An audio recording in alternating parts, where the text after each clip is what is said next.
he had been at that time, he had been incarcerated for 15 years. He had 15 in life. Yeah. And he was like, Juan, you're a smart dude. You don't need to come back. You're already wheelchair bound and, take what you have. You have potential. I mean, whatever that potential Yeah. might be, that's something for you to figure out what that's going to be, but you have potential to make a better life for yourself. This is not for you anymore.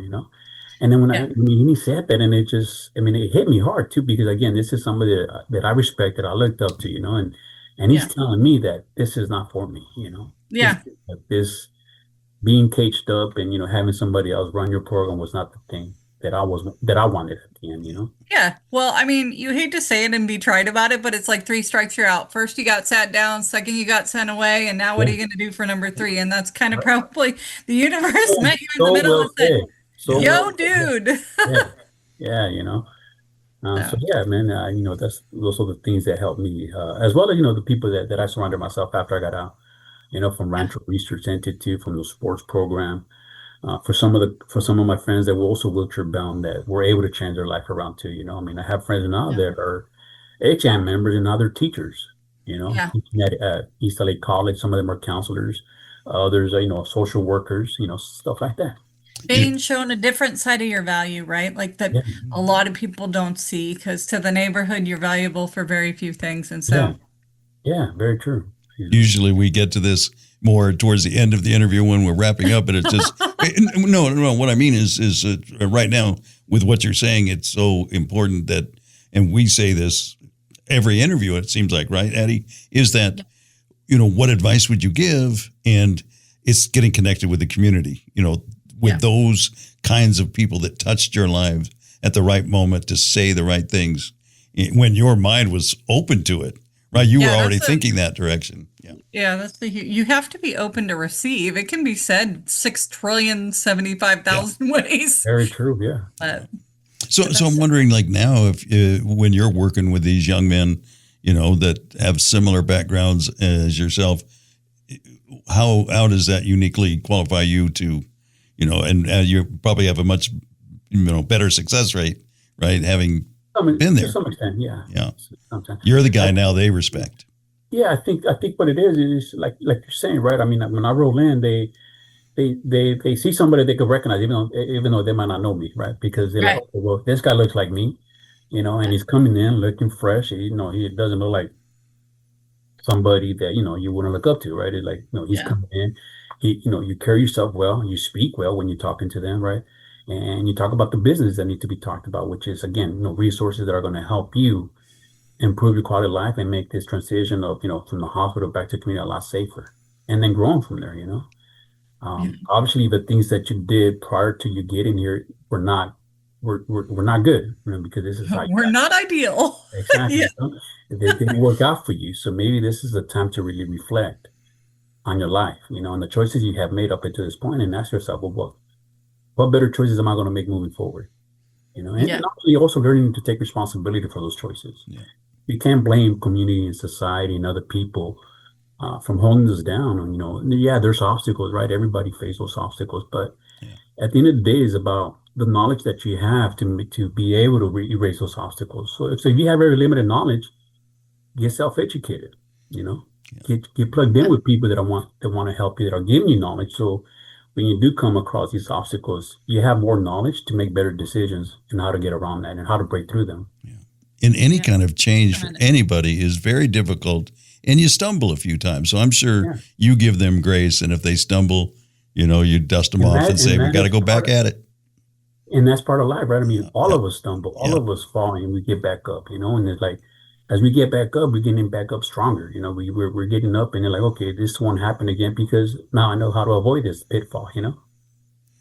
So it's normal to fall, but just don't stay down there. Get back up and go at it again. You're gonna be better the second time around, the third time around. Yeah. Learning a little bit each step, right? Yeah. So tell us about the research, the spinal cord injury model system. Tell us about that. So that's actually the spinal injury model system that has been here at Rancho for the last 35 years. So what that project is all about is actually just following people on this recovery of spinal cord injury, right? Being in contact with them every 5 years, asking them implemented surveys and how life is changing around their disability. So that way, when this information is gathered, it's actually sent to Alabama where they have our big database there. And these are the people that actually analyze all these surveys, come up with, ideas for government to change, to make life a lot better for us, Yeah. Um, Hmm. and again, it's been here for the last 35 years, and I hope that it's going to be here for the next 35 years, where, again, we're tracking individuals and asking these questions that are important to know, what are some of the trends that are happening with the community, disability community, what can we make better? And this is, I think, one of the ways that you're able to capture that information in real time, to make better improvements as we continue to grow and evolve Yeah. as a community. Yeah. Policy and Yeah. awareness and all of it. Yeah, exactly. So we haven't really dived into this too much on Walk and Roll Live, because we don't want to get too political, but we definitely are watching, what's going to happen with the new bill and what may happen to benefits for our community. Pretty scary, right? Yeah, absolutely. And When they- as an organization, is there strategies that maybe can help all of us, have our voice heard? I think that's the biggest thing, right? Calling our councilmen, congressmen, senators, and making our voice heard about that, right? Because, I mean, how fair is that 11 million people could lose their benefits with this new bill? Yeah. You know, it's crazy to think about that, man, that people will lose their benefits just because this beautiful bill that they're trying to pass that is going to benefit only the wealthy. And, like, I mean, come on. So, yeah, I think obviously there's work being done behind that to try to make people's voices heard. Yeah. And I hope, our government does hear us and, back off those cuts. I mean, again, it's not going to benefit anybody, man. Mm-hmm. If you get people uninsured, I mean, taxpayers are still going to pay for that, right? Yeah. Because people are still going to get sick. People are still going to The get need pressure. is not going to go away. Exactly. Pressures are still going to happen to those people that aren't insured. And guess who's going to pay for that? Taxpayers, us. So it doesn't make any sense to cut Medicaid. It does not. I don't see how that solves the problem of deficits. And I think we all know, that really spend all of our days in this community that there's no luxuries.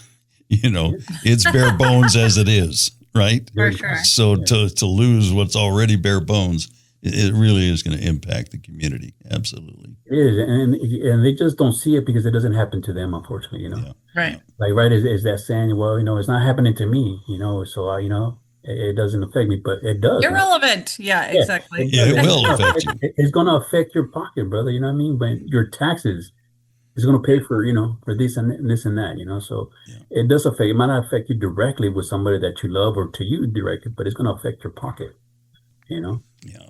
Yeah. Well, good. And, so also encourage the loved ones, not just people with disabilities, but the loved ones of disabilities, make your voice heard as well. Right. Yeah. Yeah. And I think, people that are, people, family members are, of course, I believe they do speak up, but. And of But course, yeah, this definitely takes a village, man, to have your voice heard on this. and being involved in Rolling Start, that's what we're all about is independence. So I would even hate to see that a cutback would cause somebody to lose their independence. Even if they still had some benefits, but if they're not living a full life, that would be tragic. That would, man. So again, and that's one of the things that we try to, plant a seed in some of our clients here, right? Like, man, it's fine to depend on the system for now while while you're getting accustomed to your new life. But let's think about going back to work, to have that, to have that quality life. And the only way you can have a good quality life, at least in my opinion, one of the ways is being productive. And productive, be going back to work, feeling that independence, right? Like, it feels great to get up and go to work and say, man, I work today, I work 40 hours a week. I'm a full-time employee. I have a career. I mean, a lot of us could do that, but we just don't know what we don't know at times. Yeah. So this is where we come in. Rolling Start, us, all these other programs that have been made for people with disabilities to motivate to, hey man, let's get back in the work field. I mean, let's change things. Yeah, and no doubt about it. It's hard and it's scary sometimes, and but it's you're not alone anymore, worth right? it so much, right? Yeah. You're not alone. That's the beautiful thing nowadays. Maybe when we started 30 years, 40 years, it was a smaller group, but now it's